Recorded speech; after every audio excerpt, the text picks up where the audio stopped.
each hand. Siren stutter, crew runs blind. Russian curses spill behind. Dripping pipes drum overhead. Every shadow wants them dead.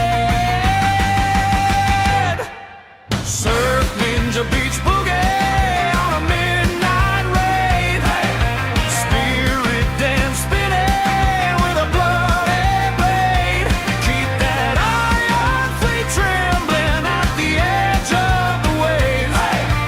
Surf ninja beach boogie in the ocean waves.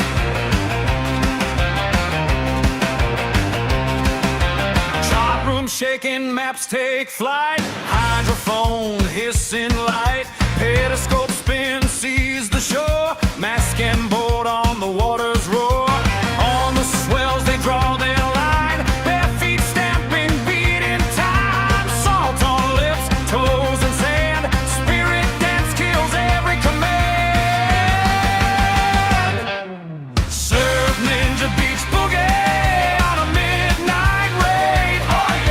Spirit dance burning through the crimson chain of command. Keep that iron fleet drifting far away from our land. Surf ninja beach boogie till they understand.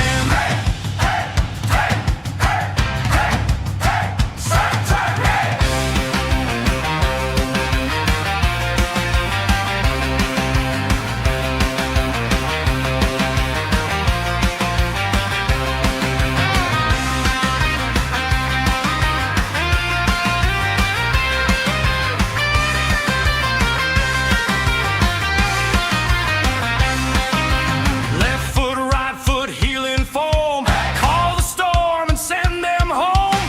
Decks run red, the ghost advance, but the tide swings wide for the spirit dance. Surf ninja beach boogie, shake the breaking waves. Spirit dance rising like a tidal wave. Keep that iron fleet turning back the way it came. Surf ninja beach boogie, remember the name.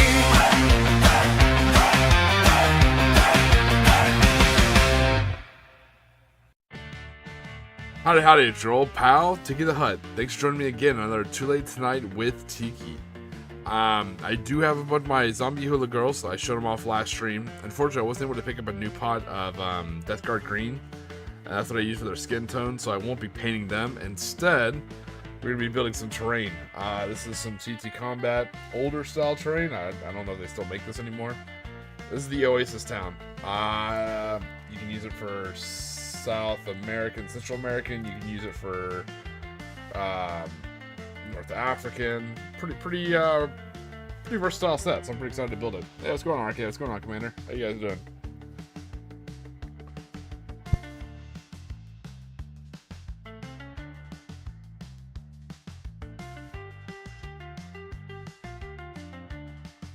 Well, a bit of a slow build. I said one of the only downsides of TT Combat. I don't know how much money they save when they flat pack this by not putting the instructions in it, but it still annoys the piss out of me.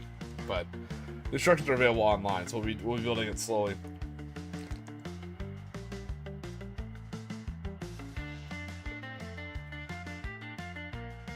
All right. Let's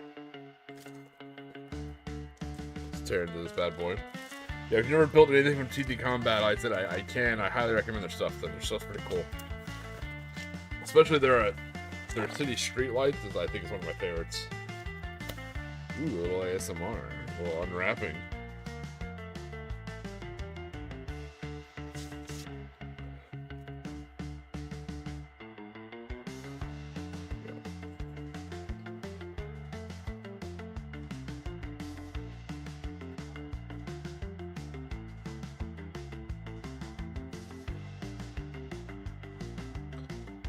There you go. Always everyone's curious about what we're building here. Oasis Town. Alright, so you know, little softened DF. This is for like the little fabric banners on top of the huts. Or shanties, we're gonna call it.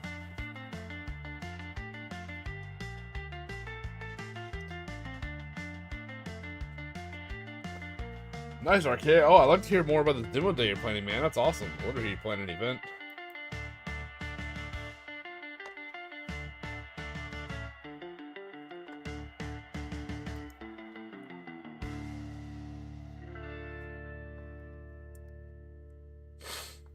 Sorry.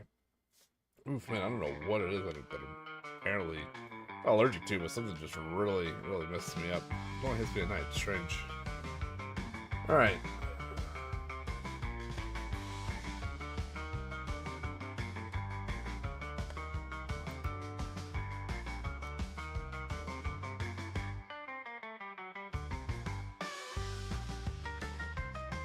Okay, so this first up is a bunch of ladders. Yeah, we'll put that in a second. Alright. Oh. Yeah, their instructions are not super clear. Okay.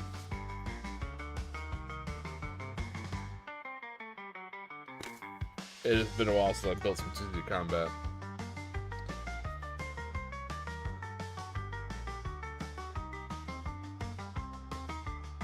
Sometimes they're like really good and clear instructions that are really awesome, and sometimes not so much.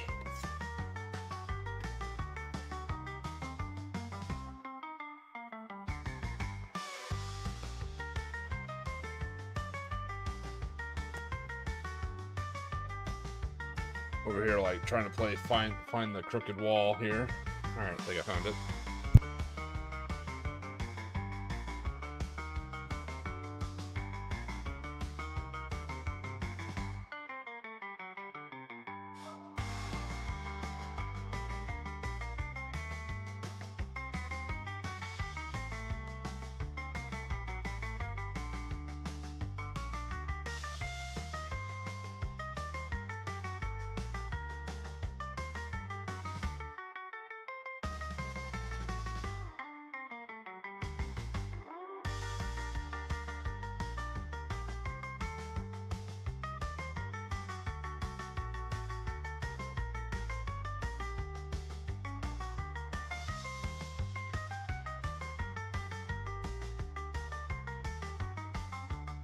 Sorry about that. Alright, so we got this wall. When you're doing stuff like this, one of the tools I recommend is a little Q-tip. Not a Q-tip, sorry, a toothpick. I use it to like punch out holes. Perfect. Alright, there's that one. And when you punch it out, you're still gonna have like a little bit of excess left over from the NDF. So I just take an emery board or sandpaper, whatever you got. That is the emery board.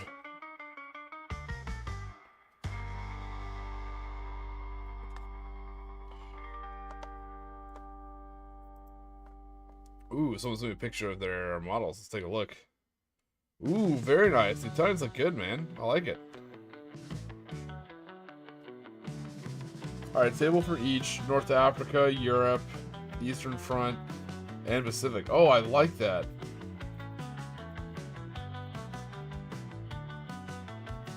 Oh, I really like that, Arcade. That's really cool.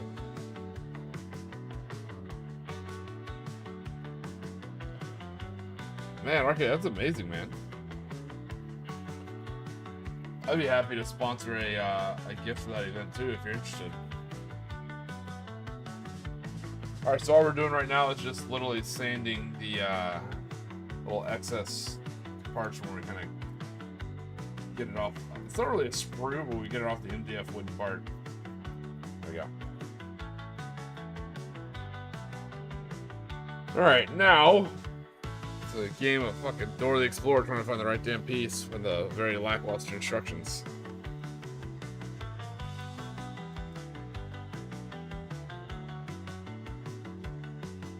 I can appreciate that, Arcade.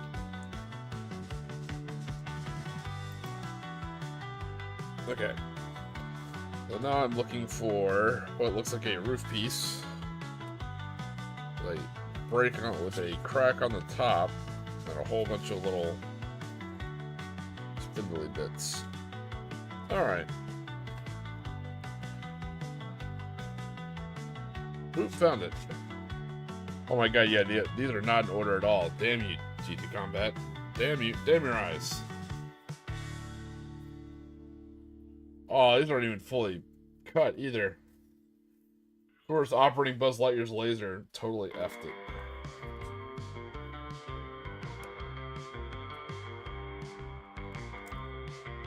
Man, TT Combat always trying to talk you up and everything. Bastards.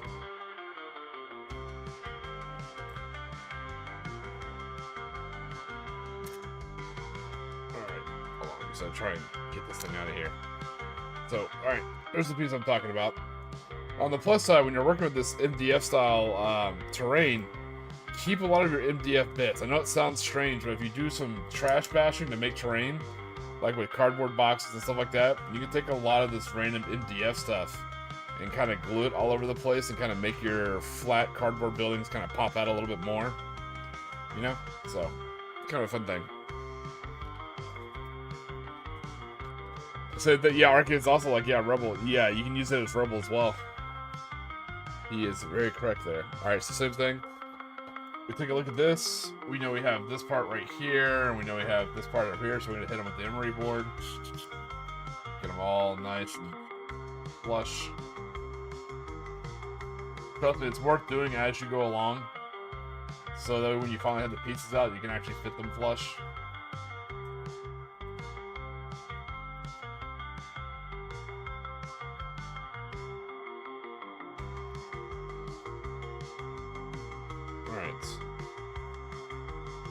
So there's our wall piece. There's what looks like our ceiling.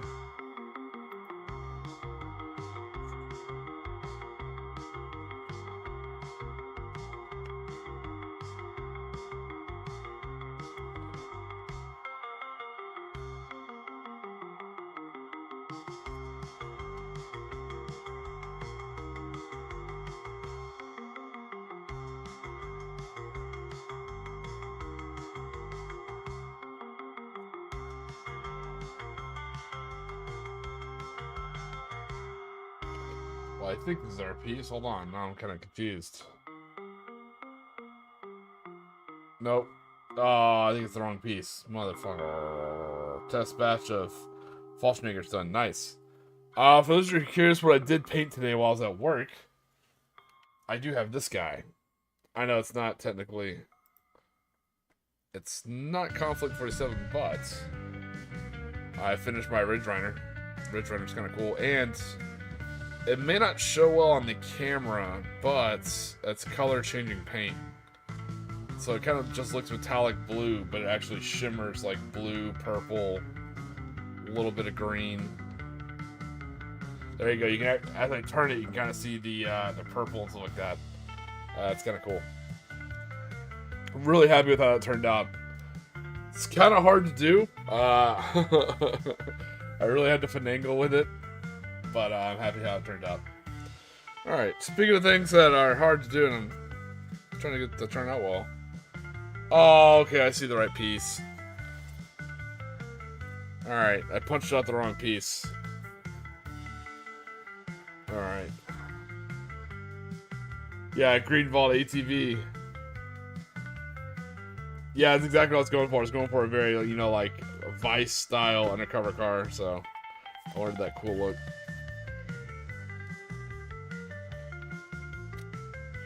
Alright.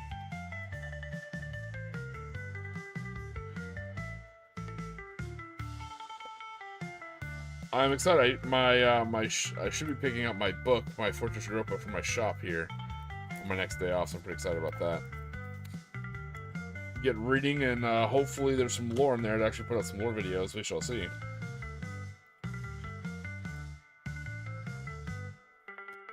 Alright. There we go. There's the correct... As you can tell, they're very similar. They literally have the same little design, the same kind of crack design. Just this one has more pegs. Alright. Grab the emery board, clean it back up again.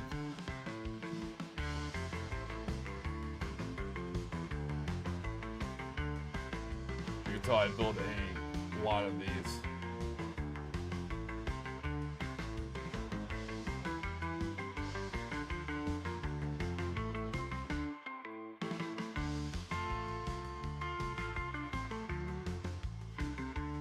Go.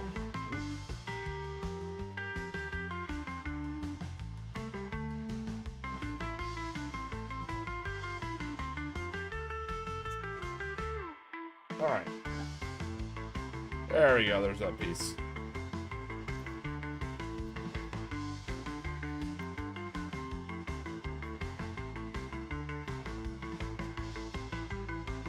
And as always, with any kind of model kit that you're building, I always highly recommend dry fitting.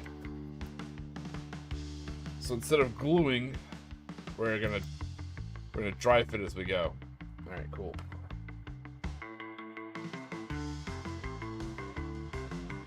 All right.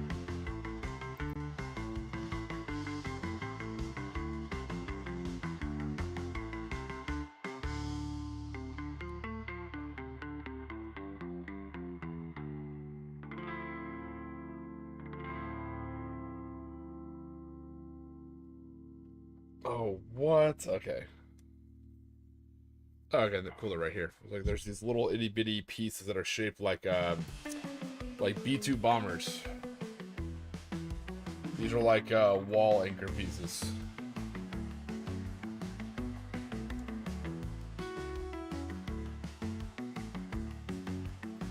All right.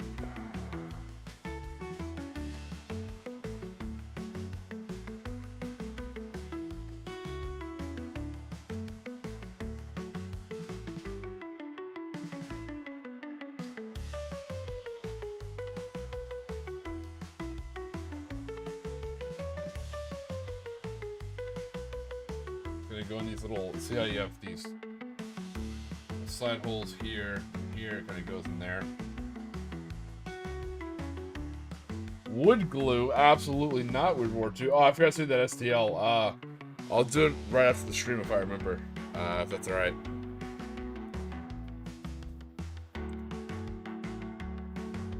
Hoping I remember. Alright, let's see what's next. Actually, I don't think I am using wood glue.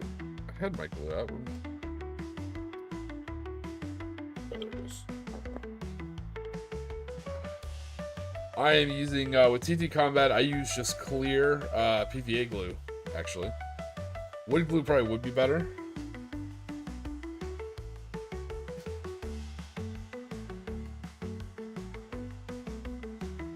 That's usually the arcade, that's pretty funny.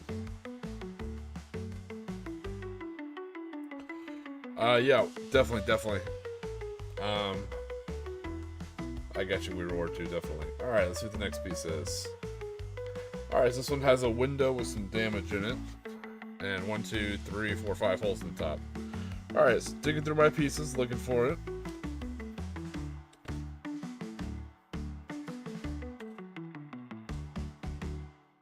So I got some of y'all in the chat while I'm playing Dora the Explorer over here with Bob Builder pieces. And I'm mixing up my shows.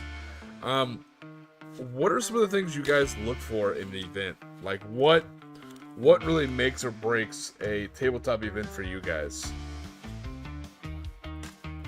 Is it the competition, the people, the rules, the organization, food, music? What do you guys have? Definitely pulling the audience here. I like to learn a little bit. Ooh, nice, found it.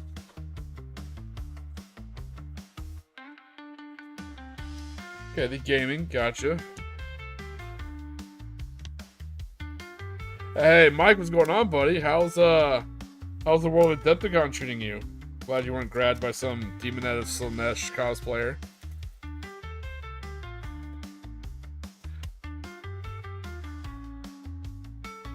Alright.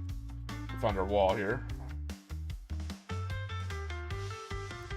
We're just saying, like, what really makes, in your opinion, what makes a good event? What do you like to look for in an event?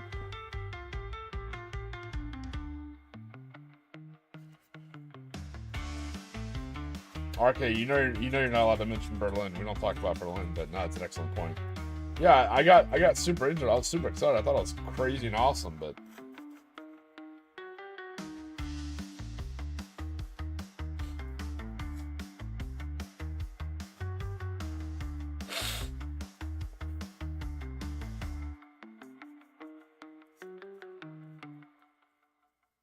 all right.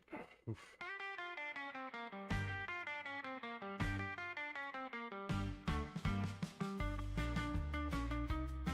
Getting off these excess MDF parts here.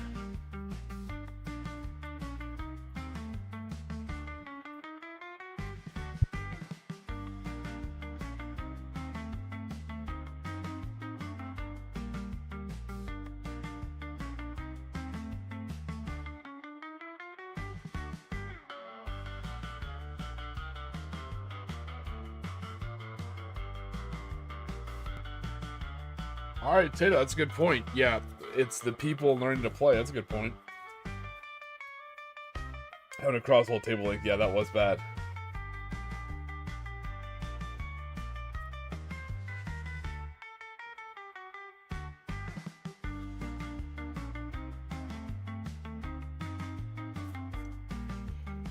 All right, so same thing. We're still dry fitting. We have our little B2 piece down here to lock it in. We already locked it up top. Now we're going to try and slide this piece in. Nice. Nice. The little B2 piece is doing its job. Definitely locking this thing in.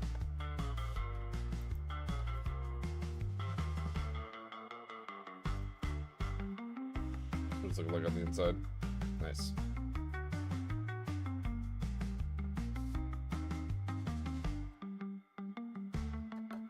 Nice. Alright, we are getting there.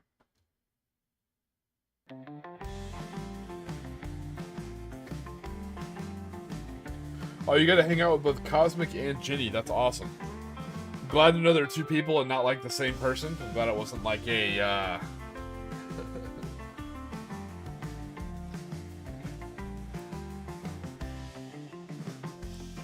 that wasn't like a split account kind of thing.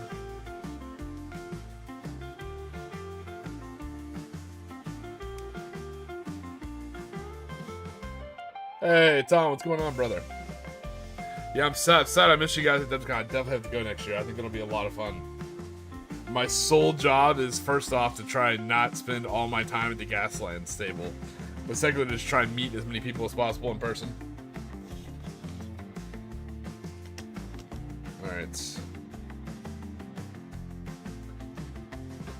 Yeah, like I'm real. No, you're right. Just a fake online personality. This is all AI.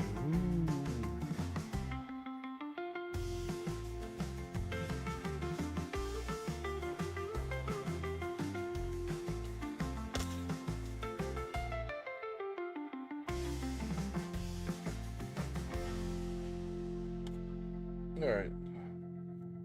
Sifting through it, looking for my little B2. Oh, there it is. B2 locking piece. Alright.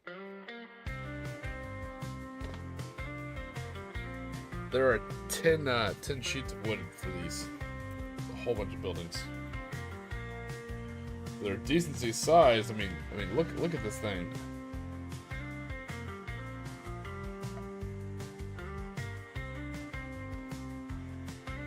That's a tall building for a, it definitely looks like a 2-story.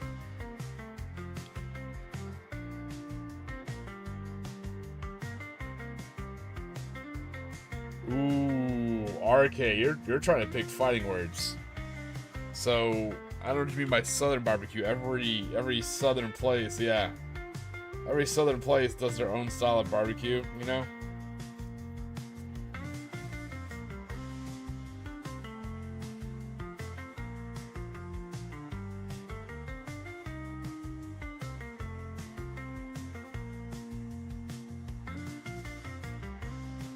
Some barbecue together, nice. RK over here is trying to start fighting words. Ooh. Oh, nice. Thought I broke his arm off. Alright. Stick in our next little locking wall piece. And now we're looking for our next wall. Alright, this one has 2 spots of damage and a little tear thing near that eye. Okay. On the plus side, the more we build these, the faster it goes. Because we're using up the pieces. Why they're not labeled, I don't know. But I can check the website, or if someone else wants to, you can check TT Combat's website. Pretty sure their Oasis Town from like 2017 is no longer in stock. I think it's one of their older kits.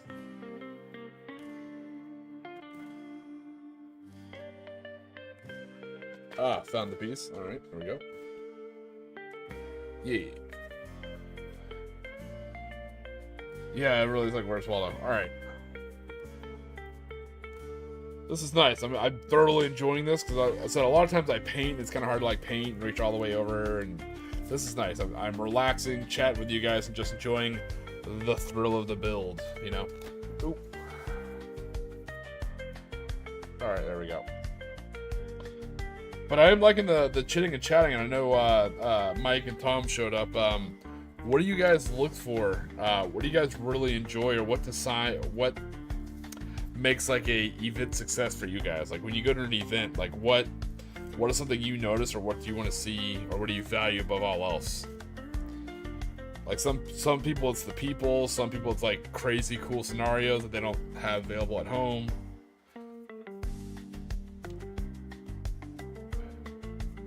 Some people like the competition. Same thing. We have these, just use your little toothpick and just punch the holes. And now what I'm doing is I'm just using my emery board to kind of round off these corners, make it flush.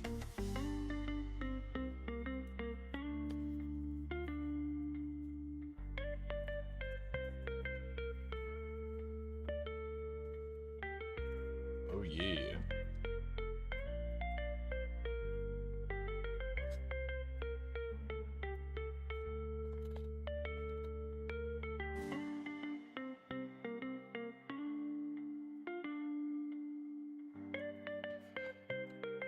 Yeah, I've seen you host a lot of game nights on your live streams. You do a pretty good job at World War II. It's I definitely know how much work it is.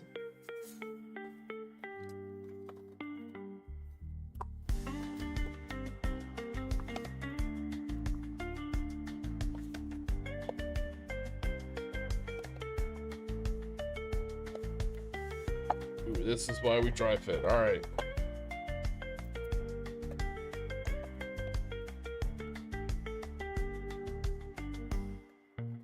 Which one's not wanting to go in the designated area?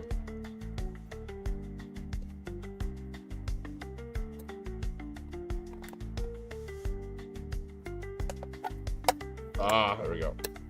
Alright, that one I had to kind of manhandle a bit. Tiki handle, there we go. This is gonna be one of the big two-story. That's one of the big two-story bastards. All right.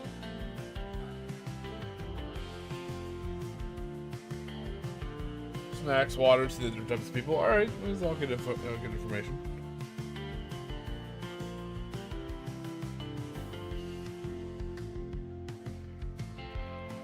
All right, let's find the last piece here. Two more little B2 wall anchors. Oh, I think I see the doorway here. Yeah, so I'm glad you mentioned that because that's something I've thought about before too. I think venue's important. Like the Berlin game, the venue wasn't bad, but we were like tucked into a secret room, which is cool, but if you don't know about it and no one tells you, like we actually had people show up, not be able to find the game and just straight up leave. And those were our reinforcements, so it's kind of a big deal. All the Germans were already there, so those were like our reinforcements.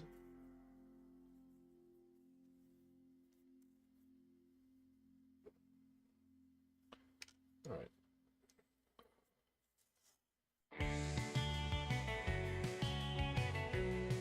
Put our little wall locker pieces in here. Wall anchors.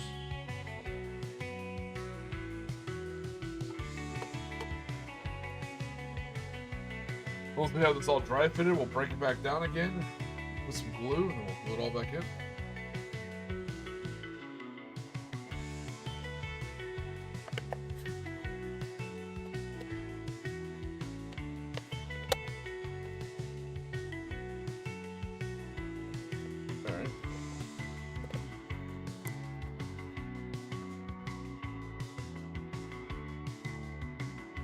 Alright, let's find this last piece here. Yeah, that's what I thought it was. Just saw that one. Where'd you go? There it is.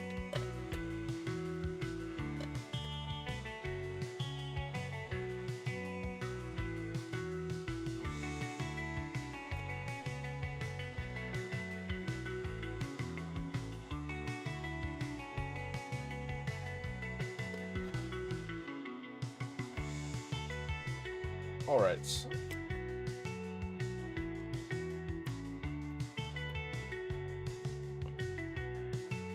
here's a good example of some useful scrap that comes off of it. So this piece of scrap even came with the part that was acting as the door.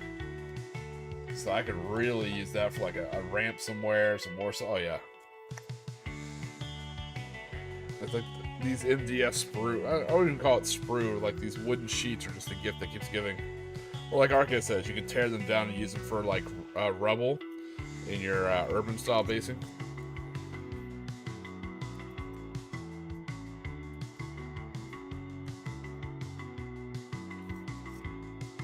Certainly an option. Alright, let me catch back up. So we got going on here. You just got a report. I've driven all the way to Sydney and all these roads and highways and return. Drove until I could turn around and went home. 4-hour run trip. Was halfway there to Sydney before I could. Oof. Also, if you host a game, be sure they comp you for it. Nothing worse than hosting a game and the staff expects you to pay for a ticket. It's just dumb and you will only draw sellers or clubs. Yeah, so that's one of the things I think that makes kind of my events different. You want tons of games with tons of different flavors of con. Oh, you're talking about, okay, no, you're talking about running a con. Okay, yeah, a little different. I see, no, I did ask, I see your point. No, I run, okay.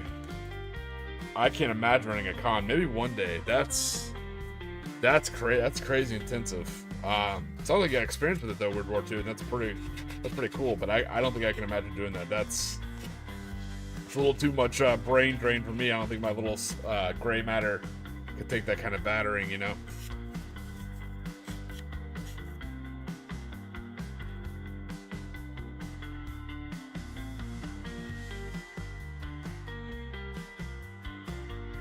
Alright, same thing, we're just smoothing out our edges with our emery board here.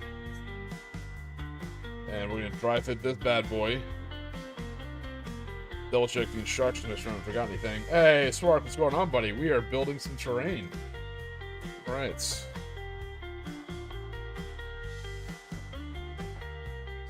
Alright, yeah, this is the last piece. And if it sits, it fits. If we can get it to dry fit, then we will actually, ooh. Oh, yeah, this is gonna be a struggle bus here. Yeah, let me do this one over here, closer to me. This is gonna be a pain in the ass. Okay, not easy, but not too bad. You gotta do the top part first.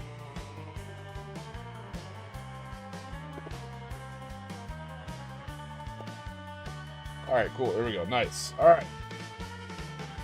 There we go. There's our first little building.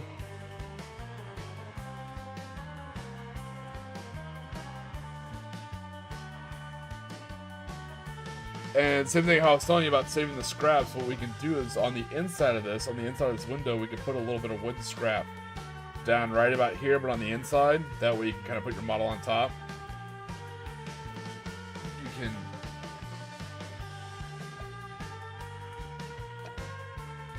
want to see if I can move this closer to the camera here. There you go, get a little elevation there. So there's room to put your guys up on top, and actually it looks like they're hiding, which is pretty cool. And the doorway is actually just about right too. Especially for Konflikt for some a little bit taller models, I think it's gonna be perfect.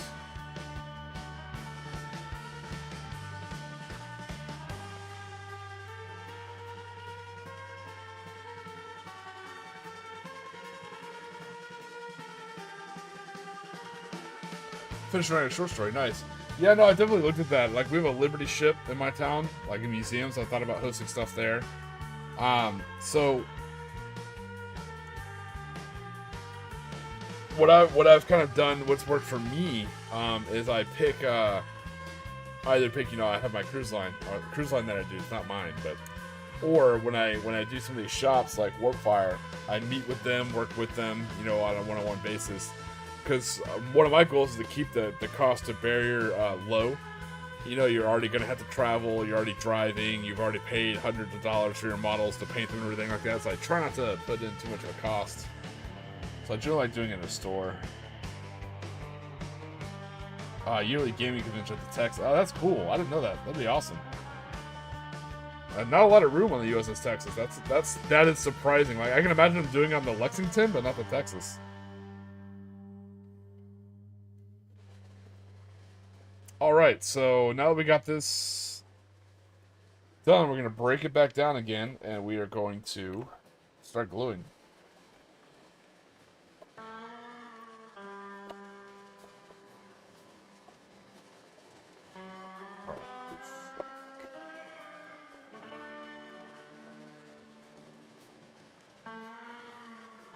Alright, there's that. There's that. Alright. Almost lost that piece.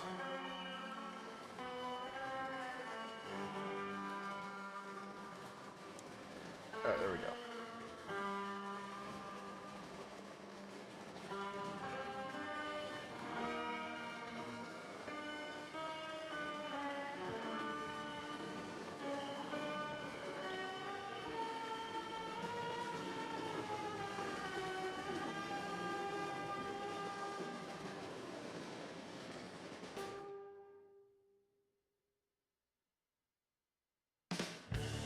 Usually I don't like to glue like the tops of my buildings, so I like to be able to take the building, you know, like the roof off to put models inside, but with the way this one's designed, because the little pegs go through it, doesn't really work like that, unfortunately. So I said, yeah, we just use clear PVA glue, nothing fancy. Let that sit for a little bit, and then we'll build the next side again and glue it on.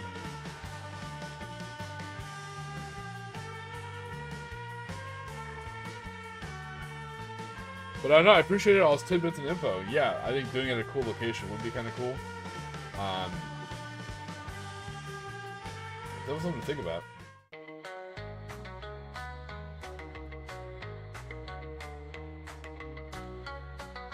Two tiny Seahawks with it. That's really cool.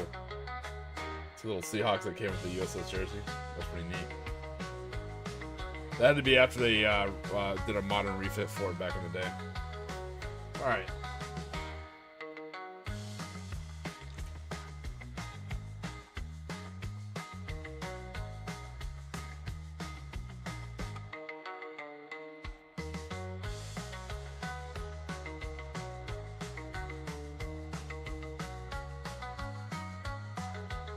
Take our first anchor piece. Scroll back to our instructions, make sure we're doing it right. There we go. All right.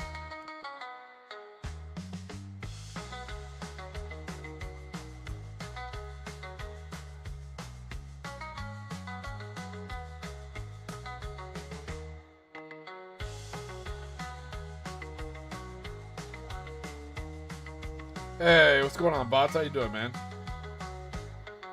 Thanks, Mike. Yeah, we're slowly working on it. So we built it, we dry fitted our building, and now we're going back and doing it.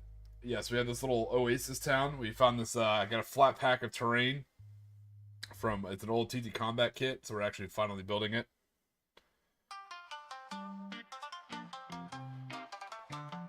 Alright.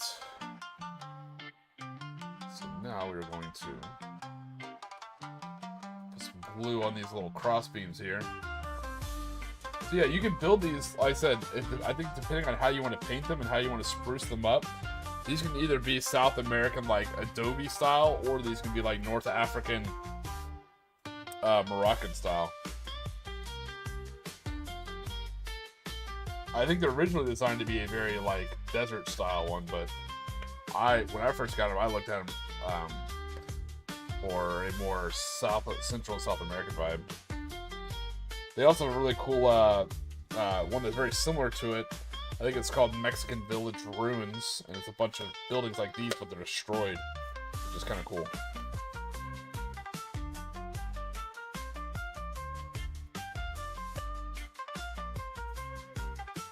Alright. Ah, okay, that's what I did there. So when I glued that, what I didn't do is put the glue here on the wall.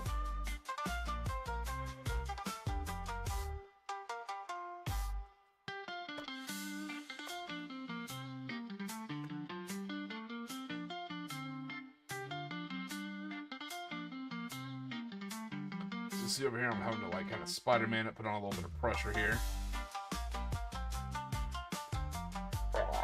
Spread out your fingers and apply pressure like that.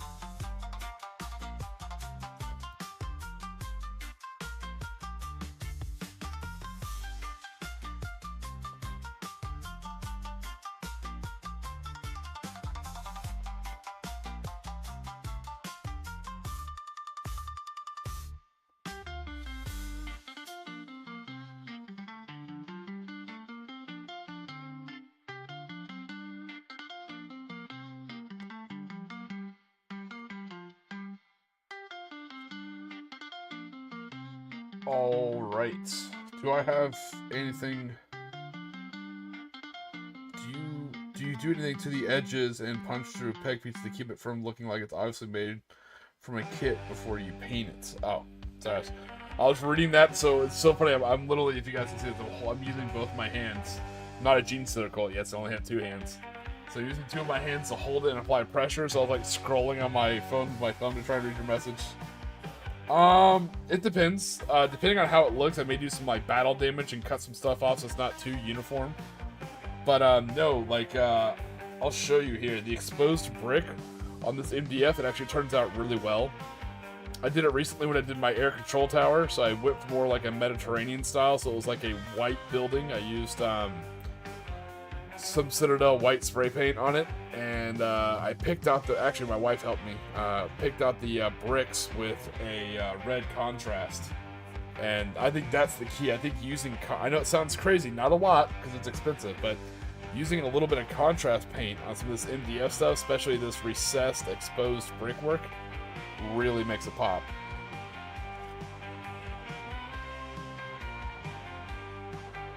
Yeah, put some vines on it, stuff like that, or paint it different colors, like have pastel yellow, pastel pink. You know, you can even go kind of a Caribbean, even a what do I think of, like a Dutch Caribbean style, like Lesser Antilles style vibe.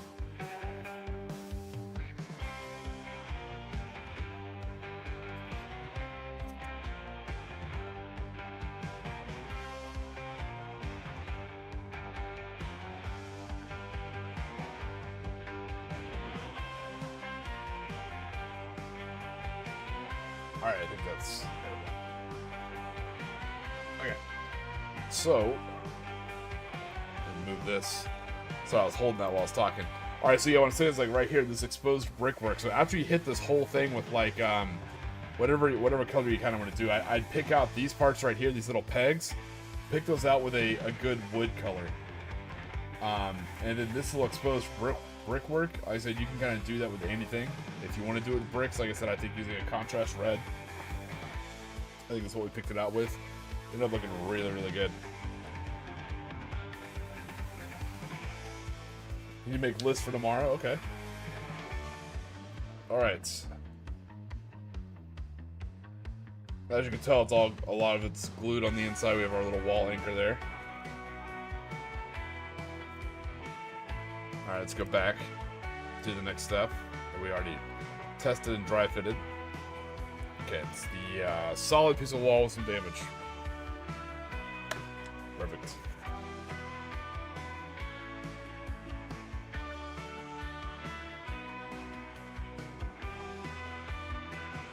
Going with 2 armies for bolt action, seeing if anyone will bite. You know me, RK. I think 750 is good. 750 or 500 point is really, really good for a teaching game. It's not too much. Sometimes 750 can be a bit much, depending on what you're doing with that 750. If you're like throwing in tanks, but you know me, I'm partial to my 500.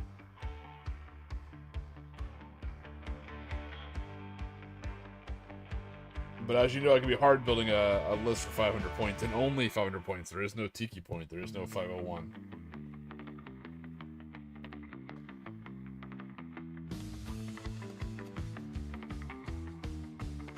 Alright, we got a little wall anchor there. So this next thing's gonna go right here. So let's start gluing these pegged areas.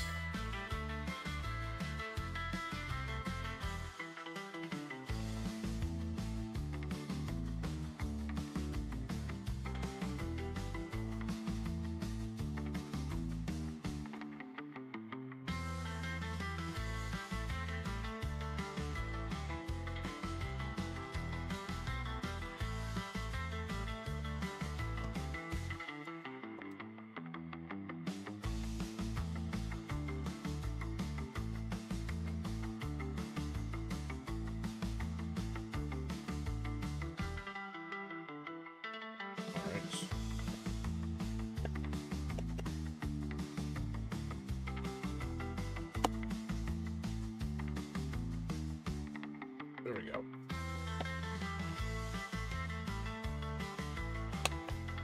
A wall anchor is just not. Ah, that's what I need to do. Okay, I need to glue that. So one of the mistakes I make is I'm not gluing down here on the wall anchor. I'm only gluing the little pegs. That'll help tremendously if I glue that little anchoring point in there. There we go. STC what? We'll learn as we go. We'll need no standard template thing. Alright.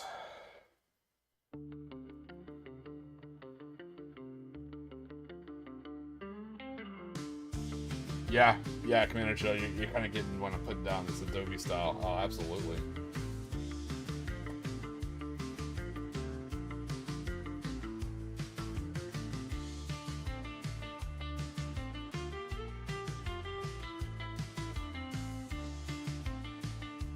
Alright, let me hold on to it for a little while and just chat with you guys. Chit and or / chat while I kind of Spider-Man grip this thing with 2 hands.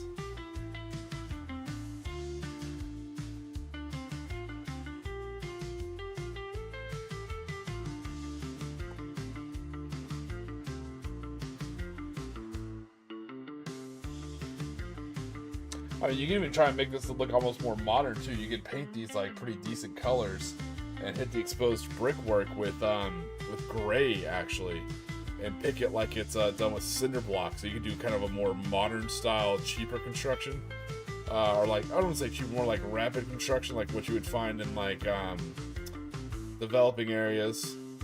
So yeah, you can actually use these for almost modern day stuff. It'd be kind of cool.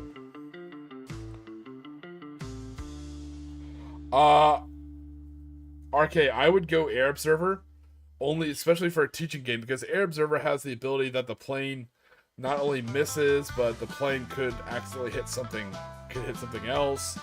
If there's any vehicles that flak, those get to shoot the plane. Airstrikes are a little bit more interactive. Sometimes artillery strikes just feel... The thing with artillery strikes, there's nothing wrong with it, but it feels bad for somebody. So... if the artillery strike goes off, it's great for the guy calling it, but the guy behind it's like, well, there's nothing I can do. I can't fight against this. I just have to try and survive, you know, and choose whether I want to go down or not. Versus on the other side, if the artillery strike misses, or if it's one of the weak artillery strikes, then the guy who paid to bring the artillery observer feels bad, like, oh, what a waste. So I have nothing against the tactics of an artillery observer. It just feels bad, man, for somebody, you know?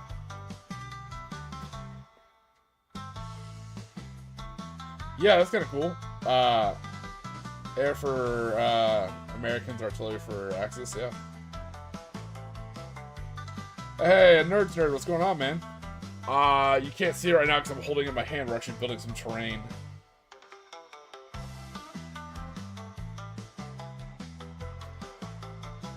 Alright, there we go. Oop. Alright, we got that wall glued in.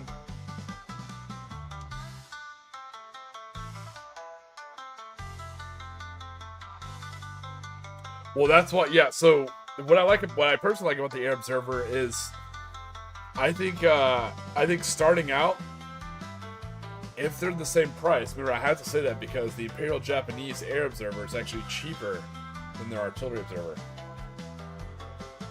So that's kind of cool. So if it's the same points cost, I would recommend, if you're new and you're not sure, going with artillery. I think air observers require a little bit of finesse and a little bit of practice. Like, you really have to practice with your air observer, because when you're doing your calling for close air support, just like you said, you got rookie pilot and you machine gun your own guys.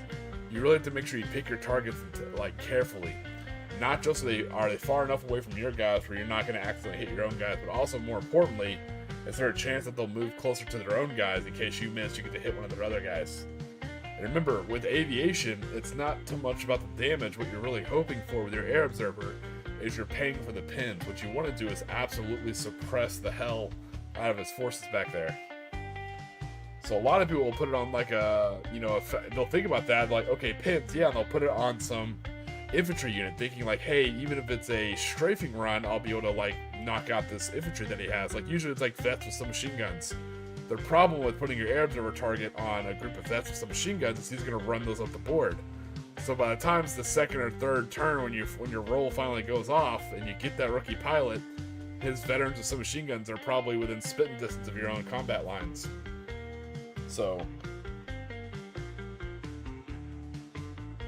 also, when placing your aircraft marker, RK has some really cool ones. If you haven't seen them, I totally recommend it. Ask him to see them. They're really cool. He's painted like miniature aircraft. They're super cool looking. But when you're placing your aircraft marker, don't just haphazardly place it down. No, it's one of those things, like I said, there's a lot of finesse. And it's not cheating at all. It's not like being cheap or anything. No, there's a finesse to being an air observer. So when you place your aircraft marker, you get to pick from what vector the aircraft comes in at. And what I mean by that is... Alright, let's see what we got here. Okay, let's say I got an infantry squad here. Alright. If I can find some kind of aircraft. Give me a second here, I'll find something.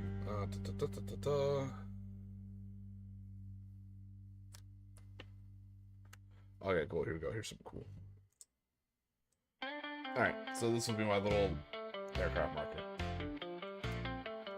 Alright, so we're gonna tilt this camera down. Alright, so when you're bringing this in, we'll say on top of this building, oh no, it doesn't work. We'll say there's a vehicle right here. Actually, I have a vehicle, but it's not Konflikt 47, that's fine. Alright. There we go. Okay. So you have a vehicle right here, and we'll say this vehicle has flak. We'll say it's like a half track, right? And we'll scoot up a little forward. Pretend there's like the 1 inch only has so much room here on camera to fuck with shit. So when you're bringing this in, let's say you're going for this command squad or what have you, don't just plop your air marker wherever you want. Like, don't plop it here in front of the aircraft, because sometimes these pintle weapons that have flak, they have a firing arc, like a frontal firing arc. Sometimes it's 360, in which case there's nothing you can do, right? But if it's a frontal arc, then you're going to want to bring in your aircraft either right back here, you know, or maybe over here, somewhere other than the front of that aircraft. Because what you're looking to do is you're looking to avoid that flak. You can see where their angles of flak are. You can't pre-measure, of course, but you can understand where their firing arcs are.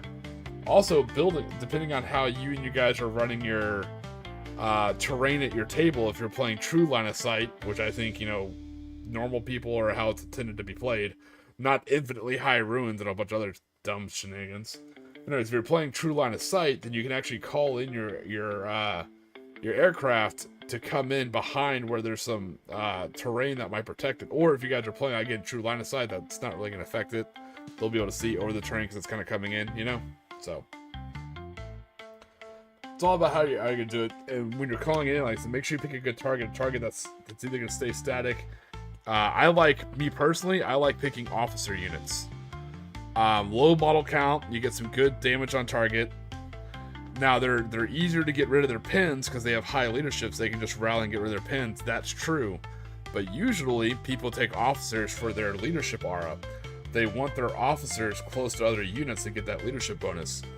Which means, when that aircraft flies over, sometimes it can there's certain aircraft effects that can actually drop a decent amount of ordnance, or also put out more pins on surrounding models as well. Or if you get that rookie pilot, instead of picking your unit, which is far enough away you don't have to worry about it, because people often don't risk their officers, and they keep their officers by their own friendly guys, you'll be able to bounce from the officers to another target.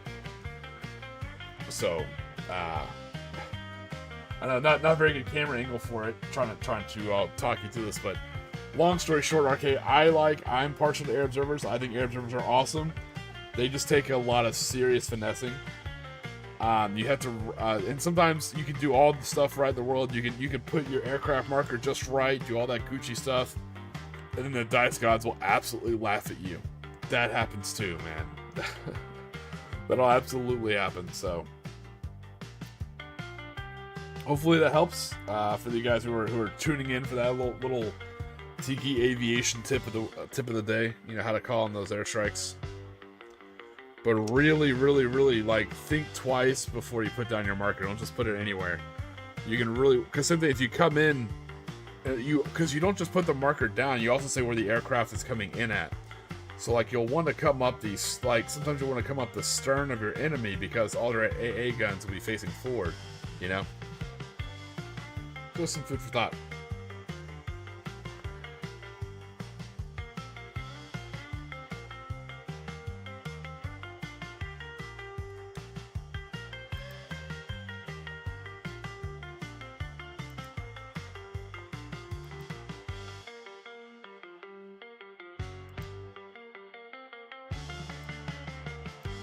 There we go, pull up my instructions here.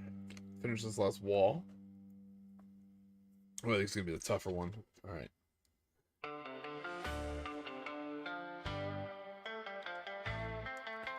Yeah, huge fan of air observers. Even in Konflikt 47, I think they can get a lot of stuff done. And that's why I was glad that they're cheaper for the Imperial Japanese. We're going to be paying for it with worse aircraft, but kind of a cool effect.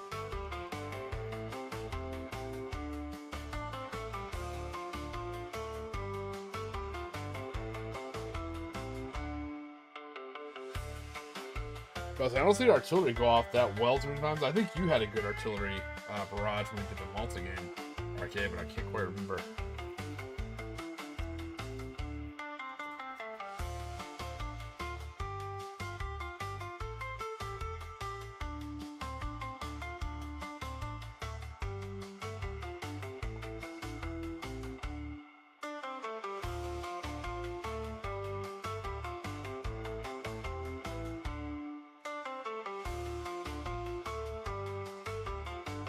Alright, we're just putting glue on this last little frame here.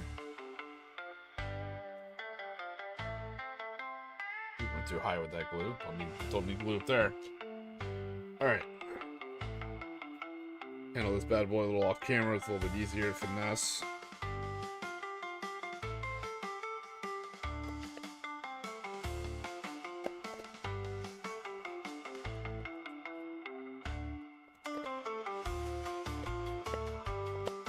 Alright, there we go. Alright, so you guys let me know in the comments is what I was saying about the airstrike. I know I had a limited camera angle because I had the terrain on the table, but did that make sense? If you want, I can go back over it. I can try and do a better job at demonstrating it. Now that there's more space on the table.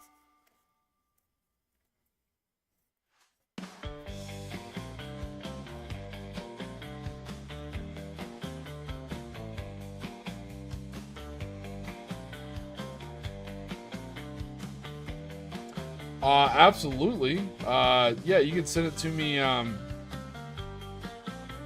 hell yeah, Swark.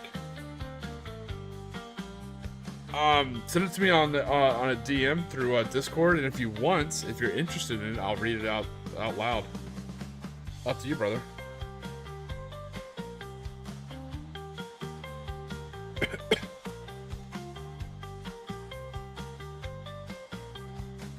Alright, boom. Nice. That's a decent sized building. That's some line of sight blocking. Nice door, nice roof. That ain't bad.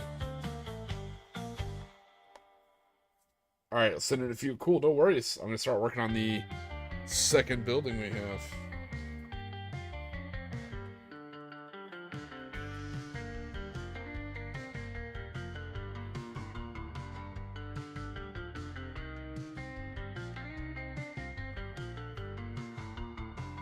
Because I noticed, like, I have some terrain. I use a lot of my terrain, but I keep seeing like my same terrain turning up in all my pictures. So I need to like make sure I build some new ones here and there.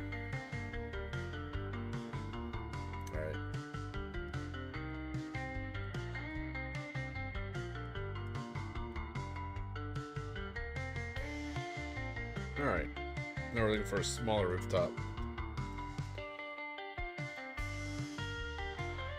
So as we can tell, I'm definitely building terrain. We got one done, which is actually pretty awesome.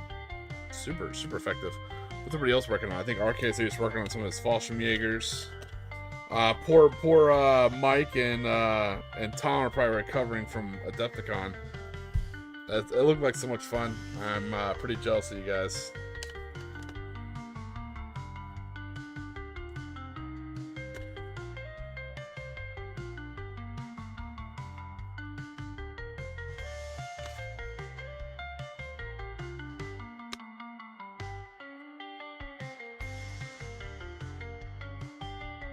It's under a roof.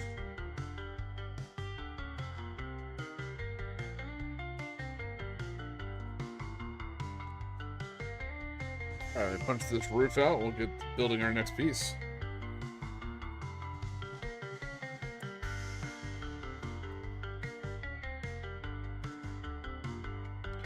Oh yeah, no, RK. If that's your setup, then I think you're right about giving the Americans the observer. I think the flak from that truck is gonna have good gameplay with that air observer and teaching them how flak works. I think that's gonna be fun.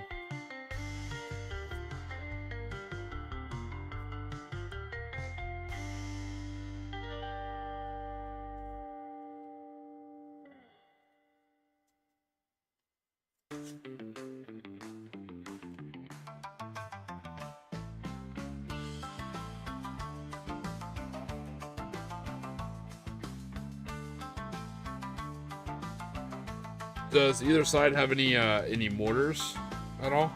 Like light mortars or anything?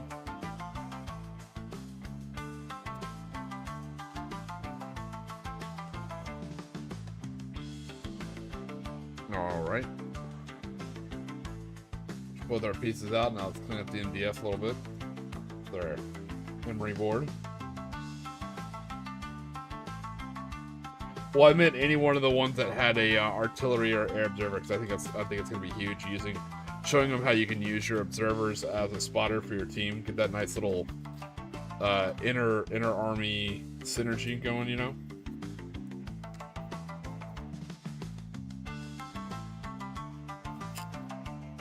Save you the 10 points.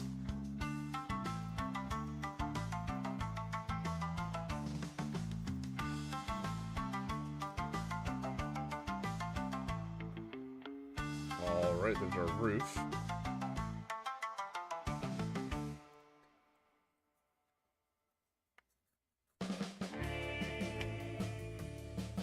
Yeah, it's definitely going to be a much smaller building. Like a building for ants needs to be at least 3 times as big, right?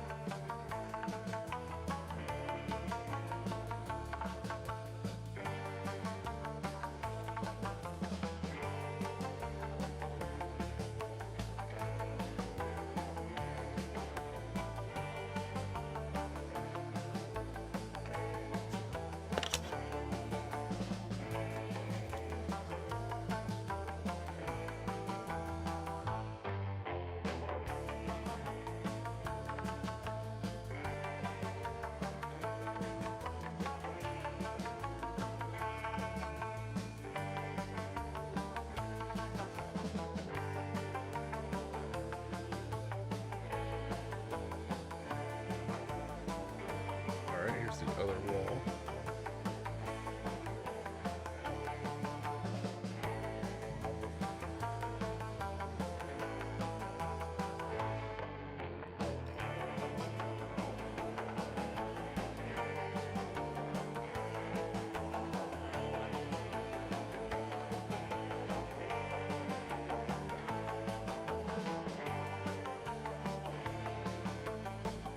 It sounds yeah, it sounds like you really did a good job building that arcade. It sounds like it's gonna be a good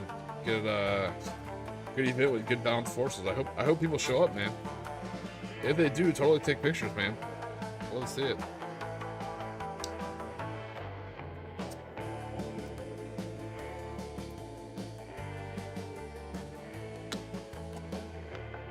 We're now on the hunt for our third wall.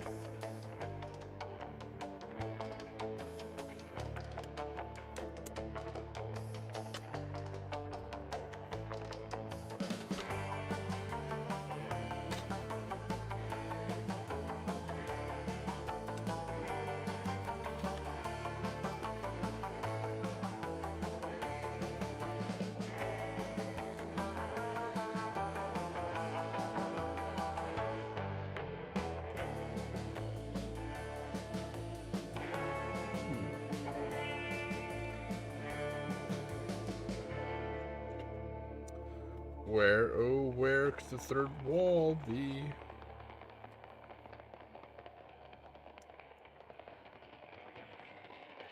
Okay, I see the fourth wall, which you should never break, by the way. There's the fourth wall with the door. Get that out real quick.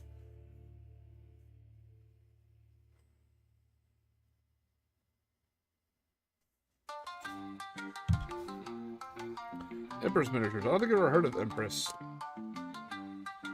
Heard of the Victoria miniatures, but never Empress. Are you saying their vehicles just either look good or they're the right scale? I'm always curious.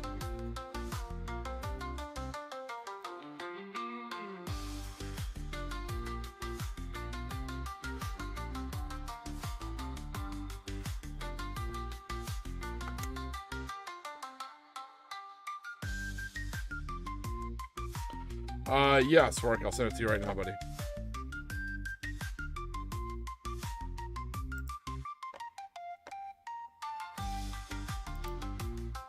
Now I'm terrified how long it'll be to read if it's too long for Discord.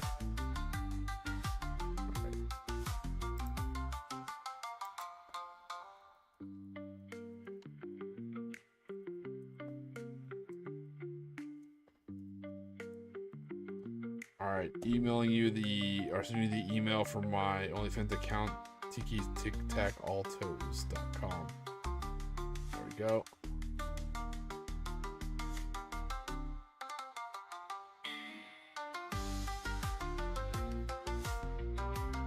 I'm excited to see the story, man. I'll try and find this last damn wall. I think this is it.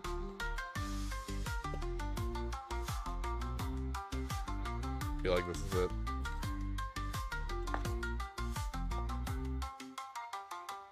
Yeah. Just a little bigger.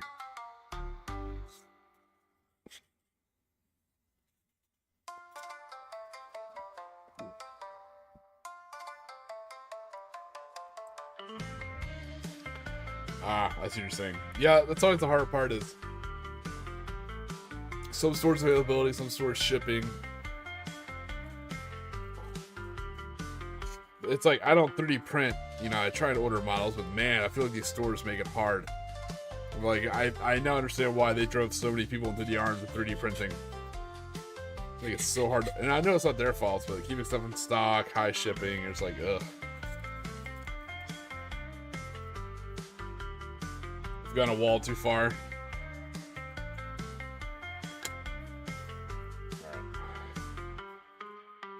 These don't have little wall anchors, so this should go up a little bit quicker. He said, hopefully.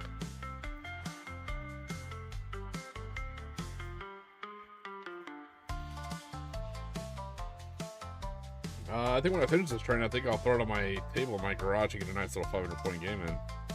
Test some list I have.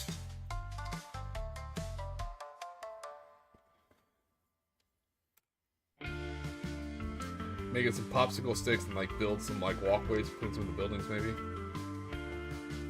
Just thinking out loud. Alright.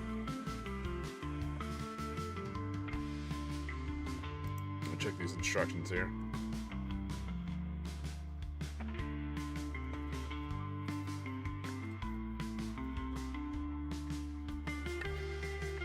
That's what I don't really think is too very specific about which one where. He said famous last words.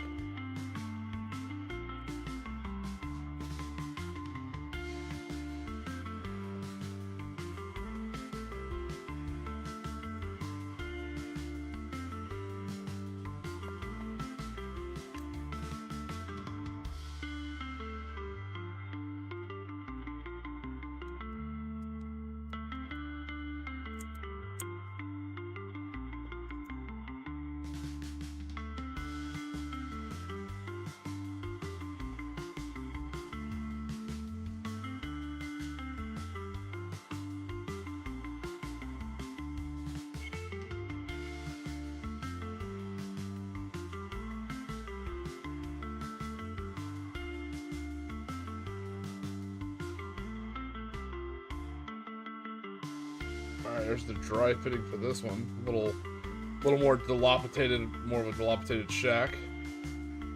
A nice, big, huge open doorway. That's actually kind of cool. Decent sized roof.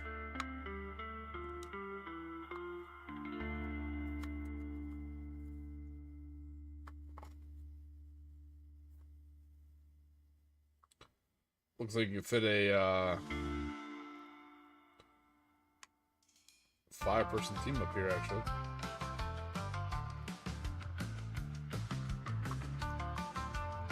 That's not too shabby, not too bad for a roof. 5-person roof like that, while building. Not too bad.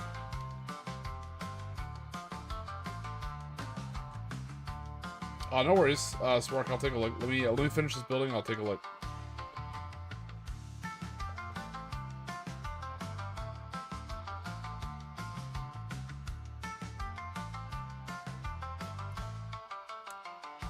Alright, so we've dry fitted it. Let's go ahead and get this bad boy glued.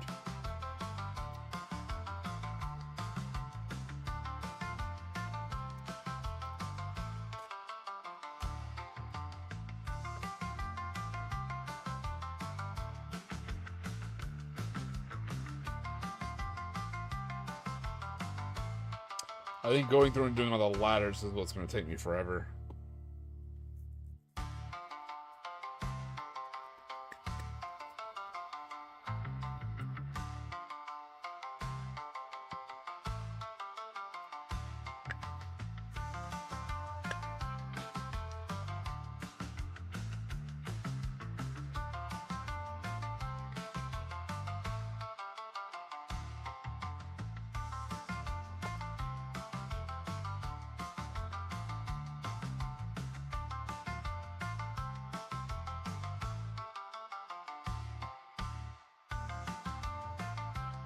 I'll build it 2 pieces at a time there.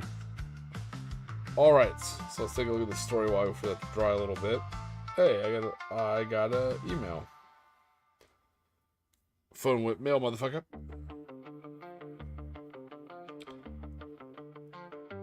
Alright, so Swark, I just want to confirm I'm okay to read this. You're about the author, it cracked me up. I read that and it made me laugh. I'm okay to read this on stream, Swark. You're good with that?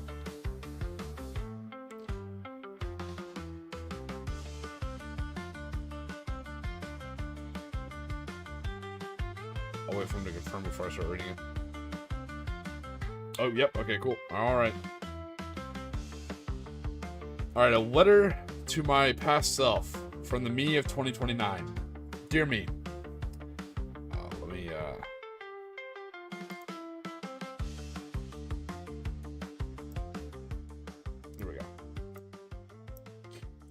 Dear me, I'm you from the future. I traveled here from a time your primitive folk would call 2029. Things are going to get real. Things are going to get real weird real fast. So I want to give you a heads up about what's coming up for you. In parentheses, I apologize if I bounce between tenses. All this happens in my past and your future. In a little while, you'll move to the Hard Rock. You'll get moved to the Hard Rock account. It's a long-term contract covering a bunch of campaigns over time. The campaign they'll be wrapping up to go live is a cross-promotion between Hard Rock Virtual Casino app and a new smart tampon. I should have read this before I read it. Okay. The smart tampon has a built-in LED light and a little speaker. every hour or on demand and controllable through the phone app. The little LED light flashes. The speaker gives a little update on the time, local temperature, the user's body temperature, heart BPM, and the tampon's remaining absorption capacity. The flashing LED light goes from white to red as the nearest capacity. Of course it does. The cross promotion idea has been inspired by a collaboration between Polymarket and a rival tampon company called Flow. Am I going to regret reading this, Lark? I feel like I am. Flow is bare bones, no sensor, pulse, or temperature, no speakers, LEDs. It just occasionally told the phone app its current capacity, and the phone app would send that information off to the cloud. Then an AI would return a personalized flow chart with monthly and zodiac predictions. The user could. Alright, hold on. I'm not going to read this, Mark.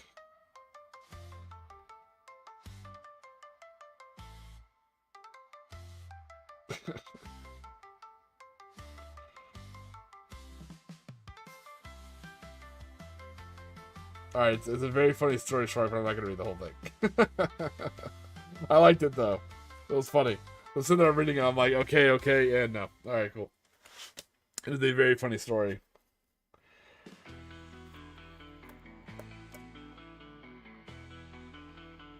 Ah, fuck it. Hold on. Let's see where I left off at.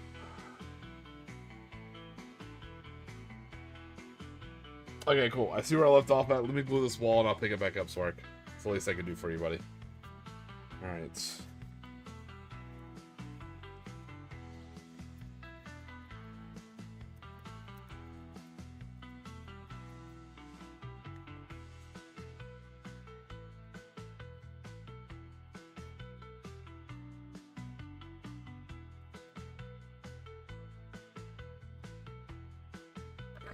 Glue this next wall piece in place.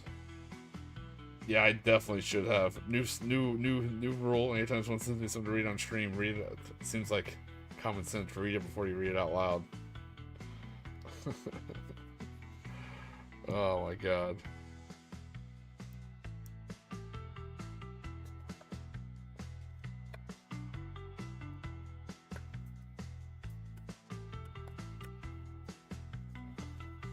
Not henceforth known in retrograde as the Swark rule.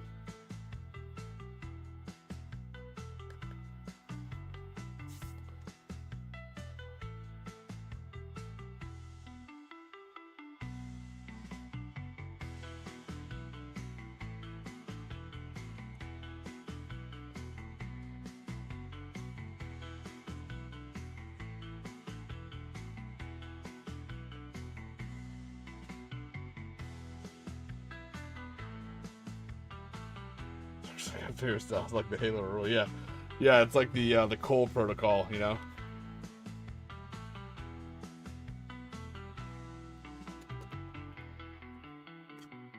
It's not about the Tiki point anymore. Now it's about the Swark rule.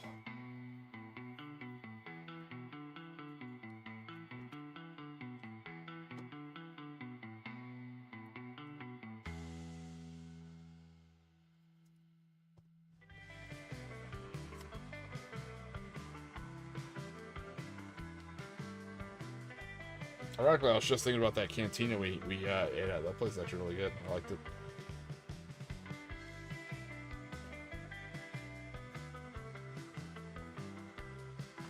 Alright. While that glue dries, there's a little building. Alright. Close my glue. Go back to this bloody story. Alright.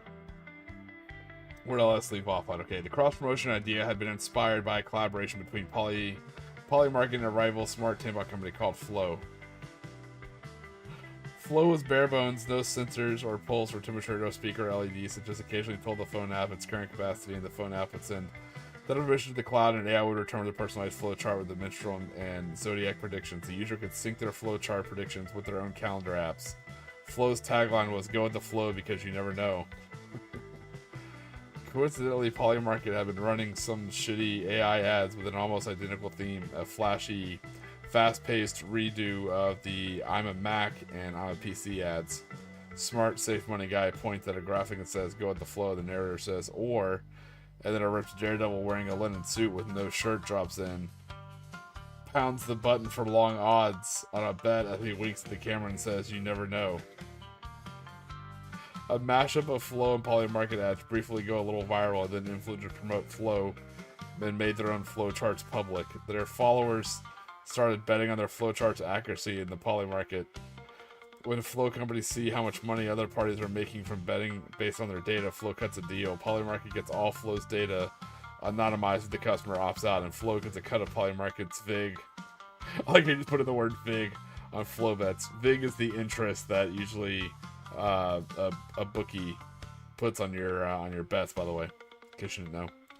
This makes some noise when Flow influencers, wannabe influencer Flow customers, gambling fiends, and perverts all start complaining that Polymarket has set a privacy and fraud protection measure that results in the only people from outside of the U.S. being able to bet on U.S. periods. Then conservative politicians start condemning gambling on periods, and some feminist activists condemn the condemning of natural processes just because they're exclusive domain of women. Then certain activist content creators start condemning the feminists, exclusionary leaking the concepts of menstruation to women and women's rights, and the whole story squirts around in the trash into the news and the culture war cycles. Meanwhile, Hard Rock executives were shown there's money to be made through a partnership with a smart tampon, and there's an unserved gambling market in the U.S. that Polymarket isn't reaching. A cross-promotional partner was found, and Hard Rock had expressed hope for a long-term arrangement if it performed well. Hard Rock VP mentioned that their CEO had been reading about the rights deal for Flintstones between Hanna-Barbera cartoons and Bayer Pharmaceuticals. Oh, that's right, for Flintstone vitamins, yeah. Speaking of Konflikt 47, don't look too hard into the Bayer Pharmaceutical Company. Yeah, that history goes back pretty bad. We know Third Reich on that one.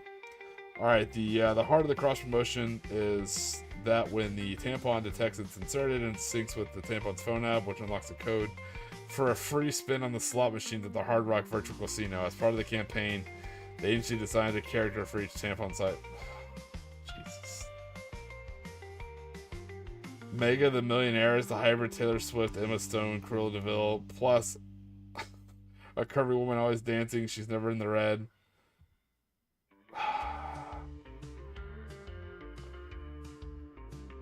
Two other types of characters. That's where the legal trouble starts. The agency team had gone forward assuming Shorty, Standard, Plus, and Mega were tampon sizes when they were actually descriptions included smart features. Real trouble came from the Shorties because they were designed as the introductory model, and they came with a beginner-friendly application. Terrible, sorry. Almost immediately after launch, the agency is accused of targeting vulnerable target audiences, enticing to gamble. Normally, the agency would be protected by an indemnity clause in the contract with the client, but in this case, the agency runs afoul of state laws because the agency's made a character specifically use the product designed for children. That goes back to the whole thing: you can't advertise toys in the same of a show in the same time or same time block as the show. But after you got moved to the Hard Rock account, if you have someone from team check on whether the Shorty is a size of feature set, you'll keep the company from getting tied up in a lawsuit later. The CEO remembers this, so when your boss gets sucked into the Chrono Rift, you'll get the promotion and be in a much better position to deal. Also, if you see a more grizzled version of yourself, that's just me waiting for my ride back. Please don't try and touch me. That'll create a paradox and kill us all. Swark, that is officially the strangest thing I have ever read in my life. And I have read some weird shit.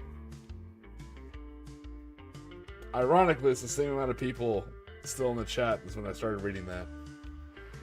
That was the most, and I left out a good chunk of it.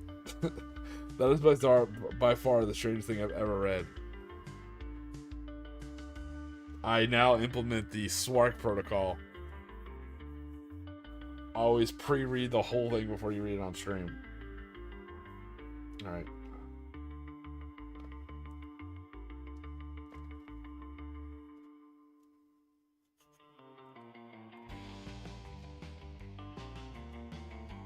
Jesus, that was just wild and unnecessary in every way.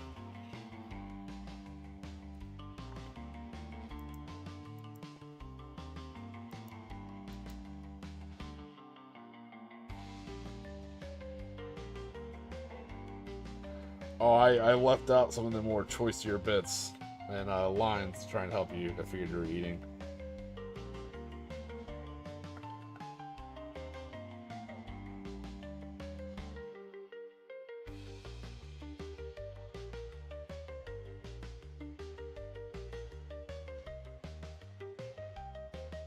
Why did you skip around so much at the end? I don't know, Swark. I don't know. Maybe it's because I'm from Derek's Lunar School for kids who can't read good. I want to do things good too, and I just can't read real good, you know? So I start skipping around.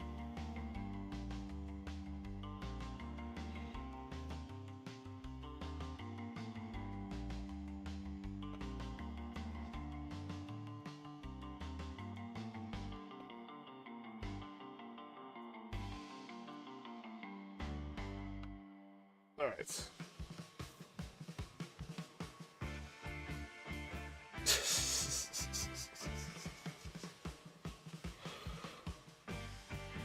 Why male models?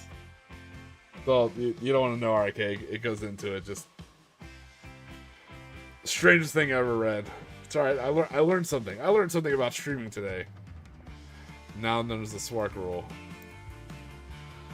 Looking back, and I can't believe I was dumb enough to be like, "Yeah, I'll read it, man. Go ahead and send it to me." I was assuming made an ass out of me. I was assuming it was like a Konflikt 47 short or like a little sci-fi vinaigrette kind of thing, you know, like a little teasel puck maybe. No.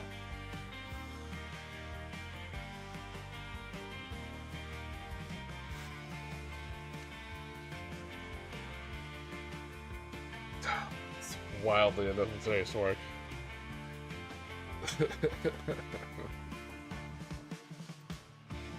Alright, let's take a look at the next building here.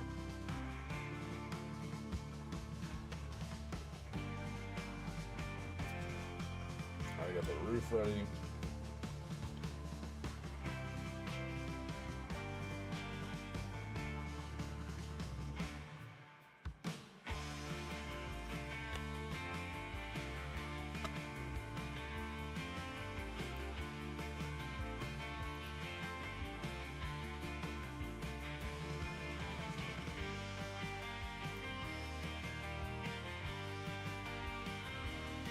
Alright, now looking for a short 4-hole building side. There we go.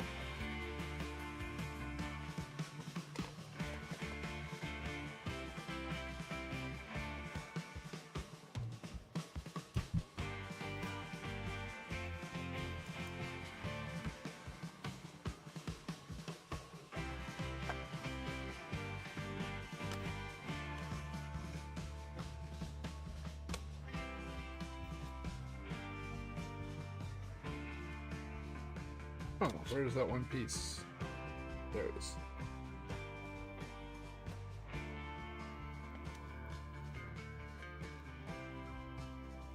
Or buy headsets from a Dollar Tree. Ooh, yeah, probably not.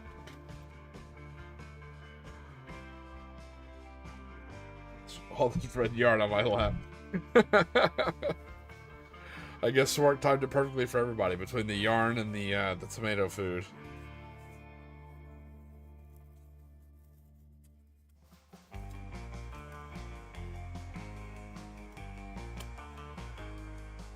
Found it, the One Piece. I've actually been enjoying that show. The show's actually pretty good, the live action. Too many anime episodes for me to try and catch up on. No way in hell would I ever do that. Too many. I'm sure they're good, but too much. So I will be a fifth and casual and enjoy the live action show. I said it reminds me, the live action version of One Piece reminds me a lot of what was good about Hercules, Xena, Sinbad, Legend of the Seeker, you know, those kind of older adventure, sit down, watch it, little 45 minutes, the good person always wins in the end kind of thing, you know? Nice clean little adventure. Hey, what's going on, Squidfist? You came in at just the right time. You missed Swark's short story.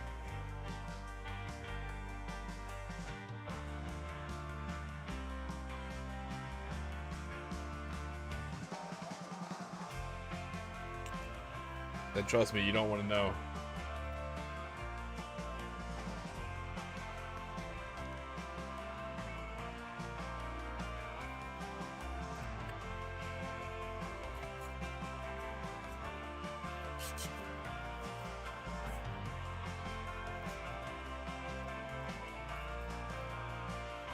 we are building terrain.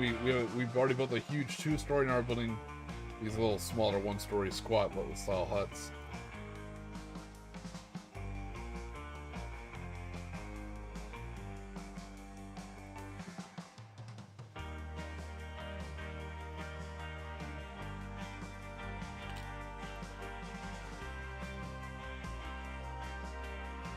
Great basin, nice.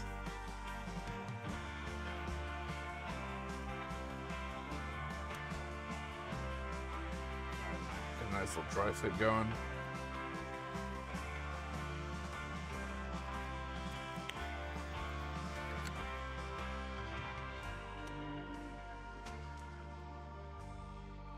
All right, now we're looking for 4 on top of the window. Yes.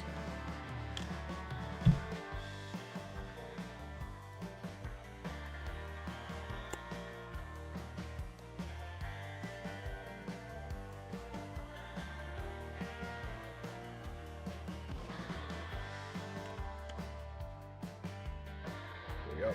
That's the piece we're looking for. Take my little emery board, my little mail file, get off the little excess MDF stuff on the sides. So it goes on nice and smooth.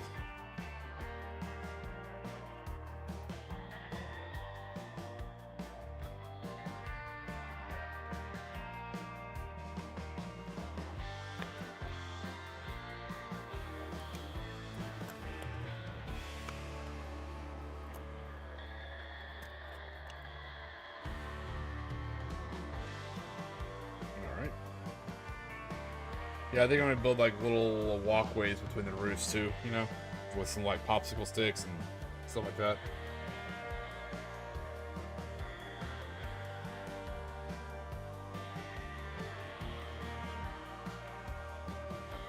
Nice, yeah. I'm glad you're sealing in your flock. That's super huge to do. Anytime you guys are doing basing with like a lot of material, yeah, you gotta seal it in. Are you using like a Mod Podge spray, or what are you using to seal it in, Squidfist? I've learned that the hard way.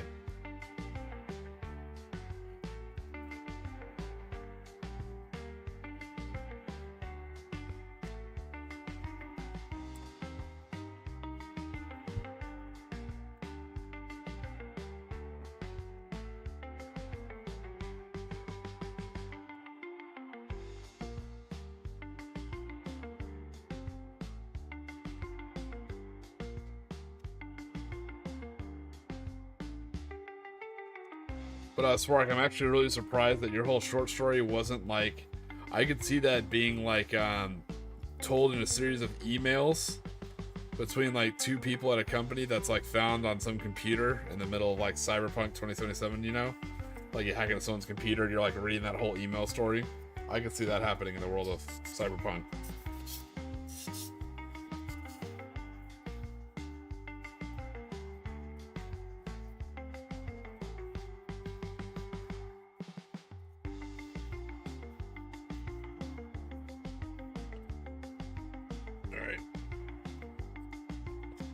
Dry fit another wall on here. Nice. Far so good. And let's see what the doorway looks like. Oh. No doorway?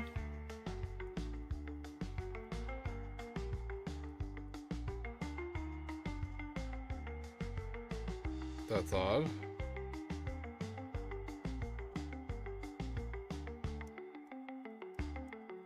Huh.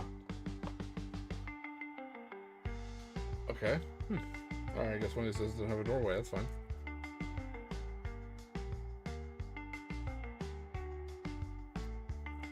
It makes sense, Squidfist. I've heard of people doing that. I can't say I've ever done it that way, but I am intrigued. Okay, so apparently this building doesn't have a door. Guess they just crawl into the window. But I think you just attach it to like one of the other buildings, you know?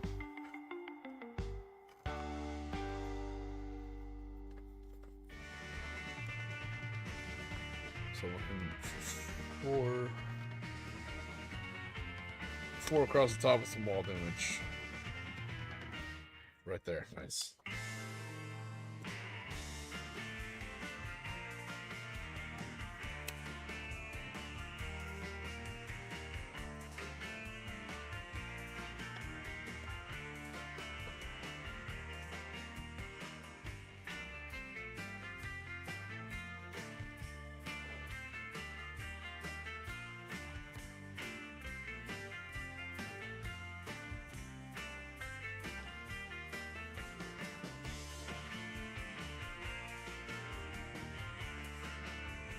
Alright. I think after we finish this building, we may call it for a night. And unfortunately, the news I do have is, for those who know, in April I have my event happening in the middle of the month. I have some other stuff for work happening kind of earlier on in the month. So it's going to be a busy month, so I probably won't be streaming for the month of April. So this will probably be the last stream until June. So I'm going to take the month of April off from streaming. I'm going to try and get some videos out. Maybe, maybe not. I'm not sure yet. But I do have an event to run, so that's going to take all of my kind of mental focus on that. I'll post a post on YouTube saying the same thing, you know, because we weren't able to make it to the stream. Just a heads up.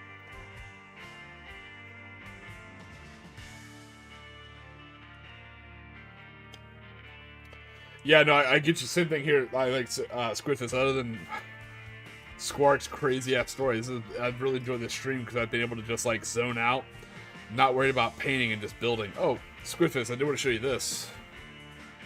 I'm actually pretty happy how it turned out. So let me show you my car.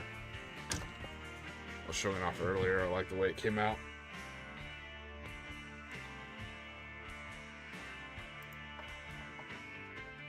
Alright. That's my Ridge Runner for my Necromunda device. It's kind of hard. You can kind of see the purple kind of come in. It's a two-tone color changing paint. So it has like this cool little shimmer.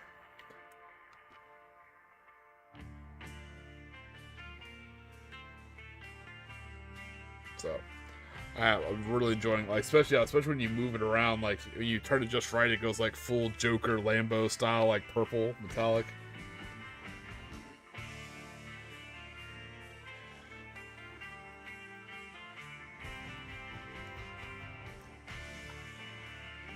I was really happy how it turned out. It was a real risk. I was like, ooh, I don't know about using this kind of paint. We'll see. The trick was I used Chaos Black, you know, flat primer. And I took my time and did 3 long-range coats. It's real slow and steady, and I taped off a lot of stuff, like the tires, the guns, and stuff like that. It was not fast. It was tedious.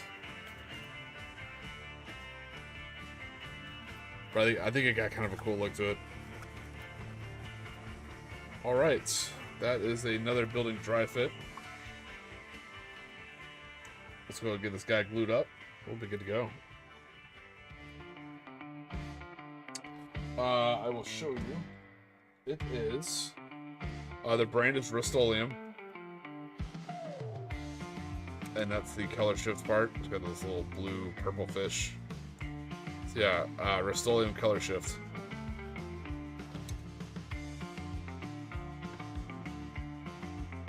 Highly recommend it.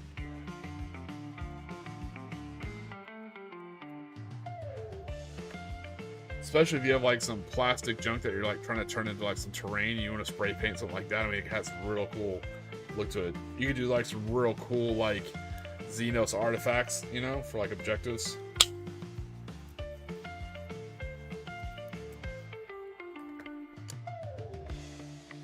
Alright, let's get this bad boy glued.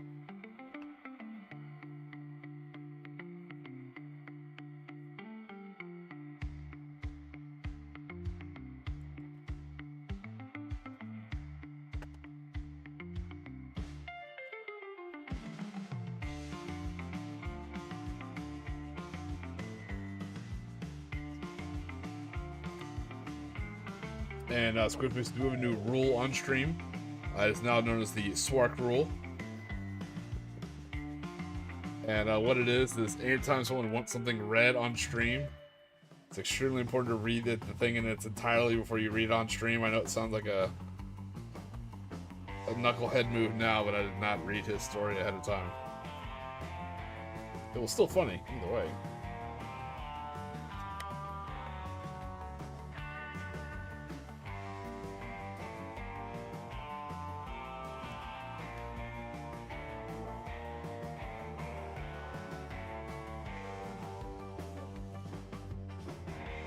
Yeah, I've seen a lot of people have fun kit bashing Chinese nationalist forces. using a lot of you know, American and German weapons, German helmets, Imperial Japanese vehicles, and some uniform bits. There's a lot of cool stuff you can do.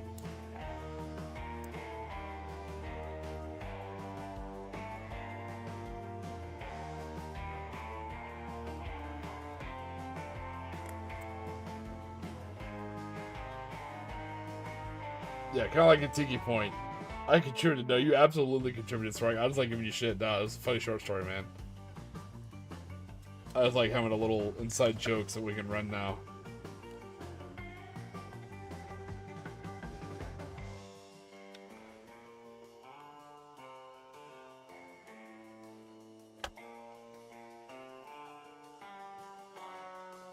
Nice, all we're doing now, we dry fitted our terrain, so now we're just gluing it down.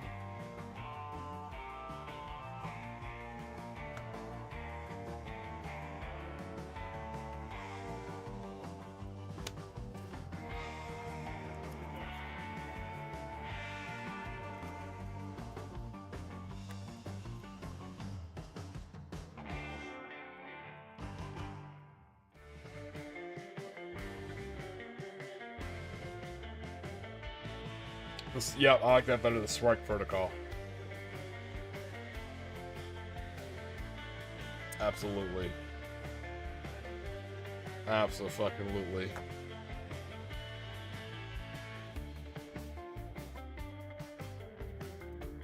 That's what it is. Spark Protocol. Jesus. I still give away to read that ahead of time. That'll teach me to trust you. Alright, I am holding on to all 4 points of the building right now. It's still funny, though. It's a funny story.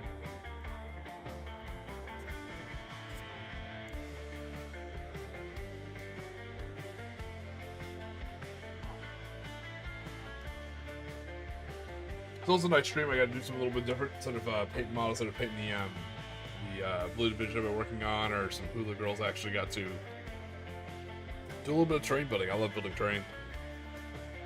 As much crap as I was giving TT Combat about stuff not being labeled and looking up all these old instructions, I always enjoyed building TT Combat stuff. So same thing, yeah, when you get that flak pack, they'll say the instructions are online, so you literally just go right to the website, find the thing you're looking for, and it'll just give you page-by-page instructions. Even if they don't make it anymore, which I like. I really like that, because they cycle their kits in and out, so if they don't sell that kit anymore, if it's like an older kit, they'll still have the instructions for it online. I appreciate that.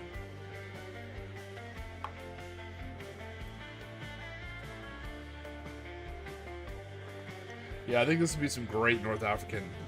We see if TT Combat does still sell it. I think it'd be some great North African terrain.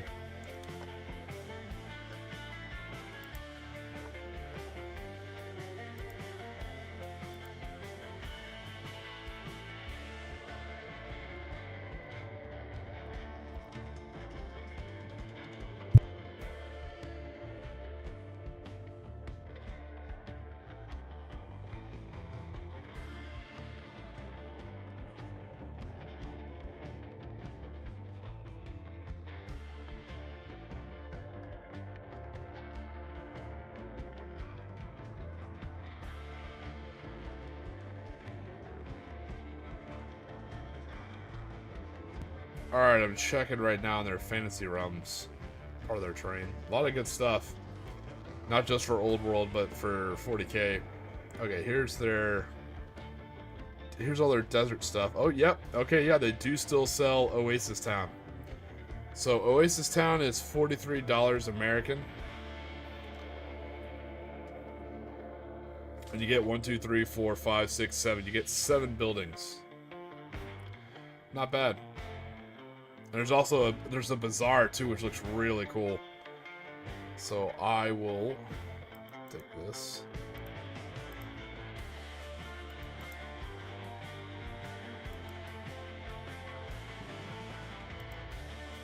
There we go. Yeah, it would look good with your Talarans. Oh yeah, Squidfist, what do you think of the Spectre group of Imperial Guardsmen? The one who came with like the tread feather and the heavy stubber. Because I know a lot of people are like, oh, they'll make great ghosts, which I agree, they'll make great ghosts, but I think they'll also make great Tolaran Desert Raiders.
Oh no, I just realized I've been muted this whole time. Oh no! Oh man, that's heartbreaking. I was going on and on about the terrain. So with TT Combat, check out the website. Stay away from the Utopia, the Sci-Fi Utopia, and the Sci-Fi X terrain. There's nothing wrong with it. It's just the scale is different. That's for smaller scale stuff like Drop Zone Commander and Infinity. But what I was saying when I was muted, so it's my own fault, is I was talking about what Bot said and how we knew for Konflikt 47, we do know that there's going to be an America invasion coming up, possibly by the Imperial Japanese. So if you go to TT Combat, you check out their city streets, which I like using that terrain a lot for a lot of my Fallout stuff. But that retroistic Fallout style Americana is going to go really well for, you know, invasions, Japanese invasion of America. You have destroyed banks and you know, subdivisions, you know, very 1950s. You have drive-in movie theaters, you have motels, brownstones, you know, both normal looking and destroyed. What's another? Oh, you have this very, very off-brand, but you can tell what it is, Sonic drive-through. It comes in both regular and destroyed. Yeah, there's plenty of really good destroyed buildings you can do here. Gas stations, all sorts of stuff. If you're going to do an invading America map, I think this is where you can get a lot of good terrain. A lot of good stuff here. And I was telling people, so the fantasy realms, again, it's mostly for like fantasy, like D&D and Old World and stuff like that. But check towards the back of those, and you're going to see a lot of like ruined monastery or abbey or convents, and those are really great for Sisters of Battle terrain. So if you have like a lot of Sisters of Battle, if you want to fight over a shrine world, there's a lot of really good like Gothic ruins, and these are scaled correctly where it's like 28 millimeter, 32 millimeter. So you can find some, like, there's some really good ones. Yeah, like, so there's this Savage Domain Abandoned Abbey, and the way it comes is hey, what's going on, Damn Legion? So with this TT Combat stuff, is the Savage, I really like the Savage Domain style stuff, because when you get the terrain, it's there's different ways to build it to like try to get what it looks like in the picture, but you can also just mix it around and kind of build whatever you want.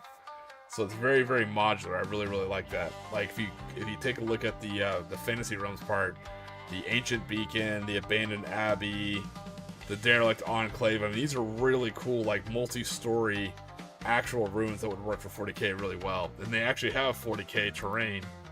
They call their 40k terrain Sci-Fi Gothica. And then Industrial Hive is more for Necromunda. So there's plenty of stuff to look at. Yeah, there's all sorts of cool stuff to look at. I highly recommend it. Can't recommend it enough. But not a bad stream. Like I said, went by pretty quick. Just a heads up, I'll put out a post too. I won't be streaming next month. I have my own Konflikt 47 event I gotta organize and run. And on top of that, I have a couple other stuff for some of my other jobs. So next month's gonna be very busy for me. But I'll post pictures and try and post them as I go along. So I will see you guys again in June. Thanks for letting me build some buildings on my stream. I love the to like zone out and just like enjoy the build. It was really nice. We have a new thing called Swark Protocol. Now if you want something read on stream, I have to read it ahead of time. So it's not something absolutely ludicrous like Swark pulled off. Jesus.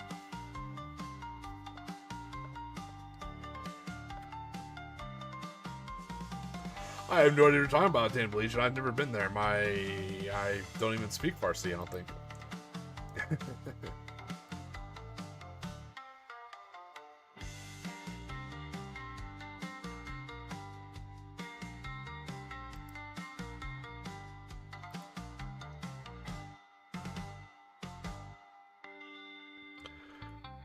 Give me a second here.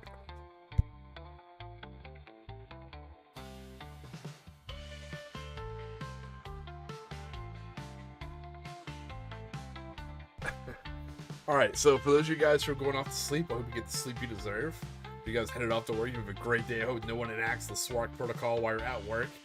And as always, I hope you guys stay safe, stay hydrated, but don't forget to relax today, because you're on Tiki time.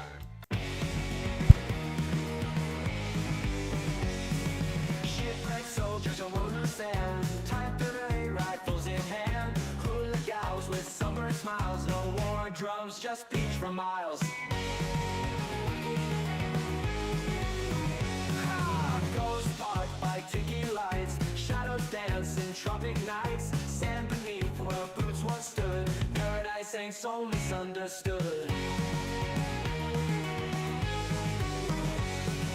Lost in waves and hula tunes, tiki drinks and months of moons, forgot the fight in distant lands, just surf and play with tired hands. Bunkers built from palm and hope, coconut